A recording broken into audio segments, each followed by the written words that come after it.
پھر اسی طرح شرک چھوڑ دینا. قرآن مجید میں آتا ہے الذین آمنوا ولم یلبسوا ایمانہم بظلم اولئک لہم الامن وہم مہتدون. جو لوگ ایمان لائے اور اپنے ایمان کو ظلم سے آلودہ نہیں کیا، یعنی شرک سے آلودہ نہیں کیا، یہی لوگ ہیں جن کے لیے امن ہے اور وہی ہدایت پر ہیں، ہدایت پانے والے ہیں. پھر اسی طرح انسان اپنے آپ کو اللہ کے سپرد کر دے.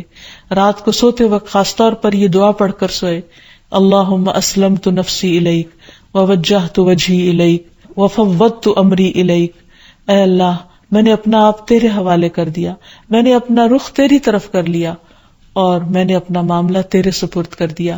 تو جو چیز بھی انسان کو پریشان کرے تو وہ انسان اللہ کے سپرد کر دے، کیونکہ وہی ہر چیز کی ٹیک کیئر کرنے والا ہے اور اس سے بہتر کوئی بھی کسی چیز کی حفاظت نہیں کر سکتا.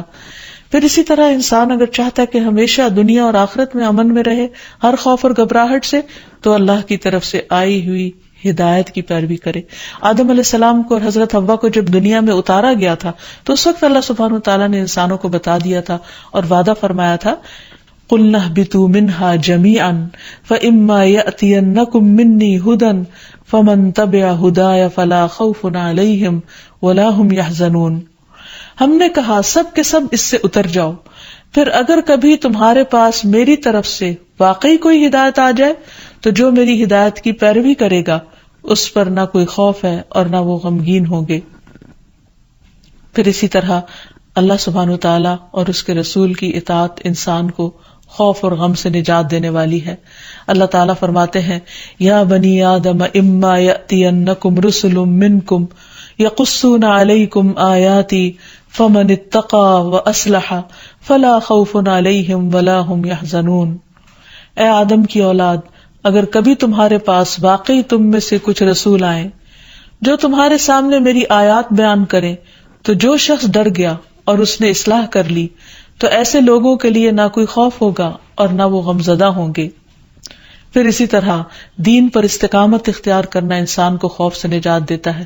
فرمایا ان الذین قالوا ربنا اللہ ثم استقاموا فلا خوف علیہم ولا هم يحزنون. یقیناً وہ لوگ جنہوں نے کہا اللہ ہمارا رب ہے اور اس پر پھر جم گئے، ان پر نہ کوئی خوف ہوگا اور نہ وہ غمگین ہوں گے. پھر اسی طرح انسان اپنے فرائض کی ادائیگی کرتا رہے، اور اگر فرائض ادا کرتا رہے گا تو اس پر کوئی خوف اور غم نہ ہوگا. اللہ تعالیٰ فرماتے ہیں ان الذین آمنوا وعملوا الصالحات واقاموا الصلاة وآتوا الزکاة لہم اجرہم عند ربہم ولا خوف علیہم ولا ہم یحزنون. بے شک جو لوگ ایمان لائے اور انہوں نے اچھے کام کیے، نماز قائم کرتے رہے اور زکوٰۃ ادا کرتے رہے، ان کا اجر ان کے پروردگار کے پاس ہے، انہیں نہ کوئی خوف ہوگا اور نہ وہ غمگین ہوں گے. اسی طرح صدقہ بھی انسان کو خوف اور غم سے نجات دیتا ہے. قرآن مجید میں آتا ہے الذین ينفقون اموالهم فی سبیل اللہ ثم لا یتبعون ما انفقوا منا ولا اذى لہم اجرہم عند ربہم ولا خوف علیہم ولا ہم یحزنون. جو لوگ اللہ کے راستے میں اپنا مال خرچ کرتے ہیں، پھر خرچ کرنے کے بعد نہ احسان جتلاتے ہیں اور نہ دکھ دیتے ہیں، ان کے لیے ان کا اجر ان کے رب کے پاس ہے. ایسے لوگوں کو نہ کوئی خوف ہوگا اور نہ وہ غمگین ہوں گے. ایک اور جگہ پر فرمایا الذین ينفقون اموالهم باللیل والنہار سرا وعلانیہ فلہم اجرہم عند ربہم ولا خوف علیہم ولا ہم یحزنون. جو لوگ دن رات کھلے اور چھپے اپنے مال خرچ کرتے ہیں، انہیں اپنے رب سے اس کا اجر ضرور مل کر رہے گا. ایسے لوگوں کو نہ کچھ خوف ہوگا اور نہ وہ غمگین ہوں گے. اور اب کچھ دعائیں اور تسبیحات جو انسان کو خوف سے نجات دیتی ہیں، غم سے نجات دیتی ہیں. سب سے پہلے تو رسول اللہ صلی اللہ علیہ وسلم کی ایک حدیث کہ آپ نے فرمایا جو رات سے خوف آئے کہ وہ اسے پریشان کرے گی، کچھ لوگوں کو اندھیرے سے ڈر لگتا ہے، یا مال کے ساتھ بخل کرے کہ وہ خرچ ہو جائے گا، یعنی کسی کو کچھ دیتے ہوئے اس کے دل میں گھبراہٹ ہوتی ہے، یا دشمن کے ساتھ بزدلی کرے کہ وہ اسے قتل کر دے گا، یعنی دشمن کا خوف ہو جان سے جانے کا، تو اسے چاہیے کہ وہ اس قول کی کثرت کر دے، سبحان اللہ و بحمدہ، سبحان اللہ و بحمدہ، سبحان اللہ و بحمدہ۔ اللہ پاک ہے اور اسی کی تعریف ہے، کیونکہ یہ اللہ کے نزدیک سونے کا پہاڑ اللہ کے راستے میں خرچ کرنے سے زیادہ محبوب ہے۔ یعنی اتنی قیمتی تسبیح ہے کہ اگر ایک انسان اللہ کے راستے میں ایک پہاڑ صدقہ کرے تو اس سے بھی زیادہ اس تسبیح کا فائدہ اور اثر ہوگا۔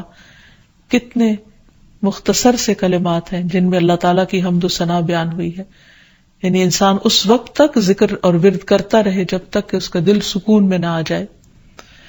ایک اور روایت میں آتا ہے، عبداللہ ابن عمر رضی اللہ عنہ روایت کرتے ہیں کہ رسول اللہ صلی اللہ علیہ وسلم ڈر یا گھبراہٹ کے موقع پر انہیں یہ کلمات سکھایا کرتے تھے، اعوذ بکلمات اللہ التامۃ من غضبہ وشر عبادہ ومن ہمزات الشیاطین وان یحضرون، میں اللہ کے کامل کلمات کی پناہ میں آتا ہوں، اس کی ناراضگی سے، اس کے بندوں کی شرارتوں سے، شیطانوں کے وسوسوں سے، اور اس بات سے کہ وہ میرے پاس آئیں۔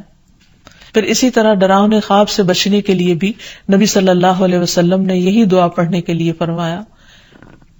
پھر اسی طرح ڈراؤنے خواب سے بچنے کے لیے بھی نبی صلی اللہ علیہ وسلم نے یہی دعا پڑھنے کو کہا ہے۔ پھر اسی طرح رات کو نیند میں گھبراہٹ کی دعا، یعنی یا نیند آئے نہ، یا نیند کے اندر انسان خوف کھائے یا اسے گھبراہٹ شروع ہو جائے، تو اس کے بارے میں خالد بن ولید روایت کرتے ہیں کہ میں رات کو نیند میں گھبرا جایا کرتا تھا، پھر میں نبی صلی اللہ علیہ وسلم کے پاس حاضر ہوا تو میں نے عرض کیا، میں رات کو نیند میں ڈر جاتا ہوں تو میں اپنی تلوار اٹھا لیتا ہوں اور جو چیز سامنے آتی ہے اسے تلوار سے مار ڈالتا ہوں۔ تو رسول اللہ صلی اللہ علیہ وسلم نے فرمایا، کیا میں تمہیں وہ کلمات نہ سکھاؤں جو مجھے روح الامین نے سکھائے ہیں، یعنی جبریل امین نے؟ کہو، اعوذ بکلمات اللہ التامات التی لا یجاوزہن بر ولا فاجر من شر ما ينزل من السماء وما يعرج فيها ومن شر فتن الليل والنهار ومن كل طارق الا طارقا يطرق بخير یا رحمان۔ میں اللہ کے تمام کلمات کے ذریعے پناہ مانگتا ہوں جن سے آگے نہ کوئی نیک اور نہ کوئی فاجر بڑھ سکتا ہے، ان تمام چیزوں کے شر سے جو آسمان سے اترتی ہیں اور جو آسمان کی طرف چڑھتی ہیں، اور رات اور دن کے فتنوں کے شر سے، اور رات کو ہر آنے والے کے شر سے، سوائے اس کے جو خیر کے ساتھ آئے، اے نہایت رحم کرنے والے۔ پھر اسی طرح انسان کو صبح شام عافیت کی دعا بھی پڑھنی چاہیے۔ ابن عمر رضی اللہ عنہ کہتے ہیں کہ رسول اللہ صلی اللہ علیہ وسلم صبح و شام ان دعاؤں میں سے کسی دعا کو چھوڑتے نہیں تھے۔ اللہم انی اسألک العافیۃ فی الدنیا والآخرہ، اللہم انی اسألک العفو والعافیۃ فی دینی و دنیای و اہلی و مالی، اللہم استر عوراتی و